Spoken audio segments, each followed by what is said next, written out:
What is going on, guys? Blink here, back with a new Fortnite video. We are going to talk about how to improve your chances of winning with strictly using utilities. Also, the $100 V-Bucks giveaway is still going on, so make sure to visit the link in the description to enter. And lastly, don't forget to subscribe and turn on notifications if you guys want to win a free Amazon gift card every single time I upload. All you gotta do is check the pinned comments section, and in the pinned comments, I'll have posted an Amazon gift card code every time I upload. By turning on notifications, you'll have a way better chance of getting it here first and redeeming that code. Anyways, guys, let's get to the guide. Make sure you're taking advantage of your utilities. A lot of people don't use their traps or even jump pads or campfires. You'd be surprised how much your utilities can give you that extra push. You can bait people into loot traps, floor traps, or use your traps defensively by placing it inside your fort while healing, or just use it for that extra defense. Now let's expand a little on how to set these traps up. So to set the bait traps, you'll need loot, and usually the best time to set up these traps is after killing an enemy because of all that extra loot you can pick up. You can also place your own loot if you want. Now make sure not to make some single file line of loot, as that just makes it very baity. So what you'll want to do is make a box with a roof around the best items and open up each panel by editing the middle and the bottom 3 boxes. It'll make a nice little opening to allow for any players to see the weapons. Then place a trap on the roof and go for a walk.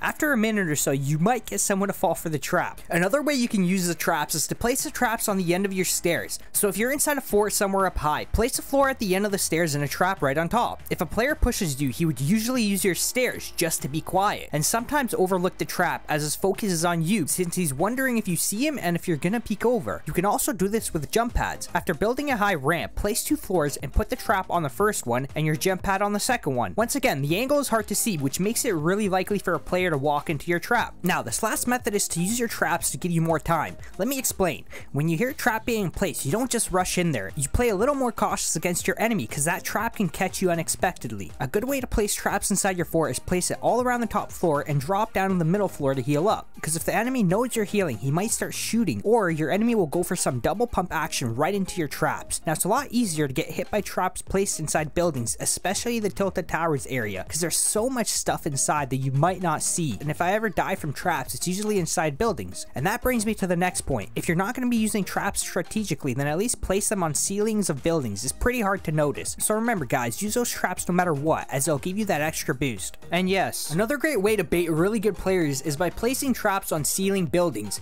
as it looks more natural. Even good people can fall for these traps since it's really hard to notice. It works really well, as I've done it 2 times today and got 2 different people. In this clip, I had 2 traps which I placed above the doors. Now, it's a lot harder to see traps above doors since there's always a thick layer of material right over the door. Make sure to take note of that. So, a few minutes later, I got one person to walk into the trap and then another one right after. I'm not sure if that first person was teaming, since it was kind of odd that there was another person with him, but if they were, I guess it was karma. The next thing we'll talk about is jump pads. It's very useful to get into action or avoid danger. If you have a jump pad and the storm is approaching, then you want to avoid taking damage. So if you want to save some resources, then make sure you're on the highest point you can be without building, as using a jump pad to get to the zone can take up a lot of your materials depending on how far the circle is. If the storm is very close, then you might not have time to run to the highest point around your area. So you might as well keep building up until you think you'll be close or in the zone from the height you're at. Remember to place 2 floors. Place the trap on the first floor and the jump pad on the second. If you're getting shot at, then place the jump pad no matter how high you are, or you have a risk of getting your stairs shot out. You can also even catch someone running into the zone, and a lot of the times they don't even notice, which grants you an easy kill. You can also use the jump pad to engage enemies from range. For example, if you snipe an enemy in the head, you know he's low, and by jump padding to him, you can interrupt his heal. Now, don't be using a jump pad 2 minutes into the game, because it's not easy to find. There's so many useful times you can use it, emergencies or endgame. Usually you want to save the jump pad for an emergency or using it closer to endgame. Now, there's a few ways you can use a campfire to help you in combat. If you're low on health but you're getting shot at, you can still shoot back by placing a campfire on the floor below your staircase. Super useful if you still want to fight back while getting healed. A trick to getting healed even quicker is if you have 2 campfires, you can place them side by side and stand in the middle of both of them for the double healing. Only do this in certain situations like getting heals off inside the storm or getting to full HP so you can get a head start on the storm, or if you're a very good builder and you're in a fight, then you can probably pull off the double campfire trick. Might be hard to do, but it depends on how good you are. So that's it for this little guide. I focus on strictly using utilities to help improve your chances of winning more, and I'll be doing more specific guides for materials, weapons, and just many more things. So I hope you guys enjoyed this guide, and hopefully it can help some of you out. If you guys can hit that sub button, I would really appreciate that, and I'll keep making these quality guides for you. Also, comment below if you have any more great tips utilizing utilities. Well guys, thanks for watching, and I'll see you on the next one.